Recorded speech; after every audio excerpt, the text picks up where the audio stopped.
வெளிப்படுத்தின விசேஷம் அதிகாரம் 1. திவ்ய வாசகன் யார்? யோவான். சீக்கிரத்தில் சம்பவிக்க வேண்டியவைகளை யோவானுக்கு வெளிப்படுத்த தூதனை அனுப்பினது யார்? இயேசு கிறிஸ்து. தான் கண்ட யாவற்றையும் சாட்சியாக அறிவித்தது யார்? யோவான். டேஸ் சமீபமாய் இருக்கிறது. காலம். யோவான் எங்குள்ள சபைகளுக்கு எழுதினார்? ஆசியாவிலுள்ள சபைகளுக்கு. யோவான் ஆசியாவிலுள்ள எத்தனை சபைகளுக்கு எழுதினார்? 7 சபைகளுக்கு. சிங்காசனத்திற்கு முன்பாக இருக்கிறது எது? 7 ஆவிகள். உண்மையுள்ள சாட்சியார்? இயேசு கிறிஸ்து. மரித்தோரிலிருந்து முதற் பிறந்தவர் யார்? இயேசு கிறிஸ்து. பூமியின் ராஜாக்களுக்கு அதிபதி யார்? இயேசு கிறிஸ்து.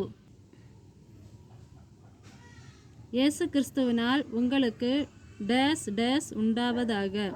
கிருபையும் சமாதானமும். எதினால் நம்முடைய பாவங்களற நம்மை கழுவினார்? இரத்தத்தினால்.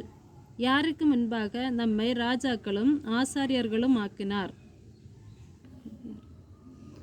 பிதாவாகிய தேவனுக்கு முன்பாக.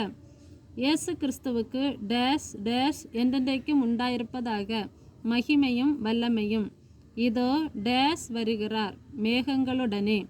டேஸ் யாவும் அவரை காணும் கண்கள். யார் அவரை காண்பார்கள்? அவரை குத்தினவர்கள். யார் அவரை பார்த்து புலம்புவார்கள்? பூமியின் கோத்திரத்தார். டேஷ் ஆகும். ஆமேன். அப்படியே. இருக்கிறவரும் இருந்தவரும் வருகிறவருமானவர் யார்? சர்வ வல்லமையுள்ள கர்த்தர். நான் அல்பாவும் ஒமேகாவும் ஆதியும் அந்தவுமாய் இருக்கிறேன் என்று திருவுளம் பற்றினது யார்? சர்வ வல்லமையுள்ள கர்த்தர். எவைகளுக்கு யோவான் இயேசு கிறிஸ்துவின் உடன் பங்காளனுமாய் இருக்கிறார்? உபத்திரவத்திற்கும் ராஜ்யத்துக்கும் பொறுமைக்கும்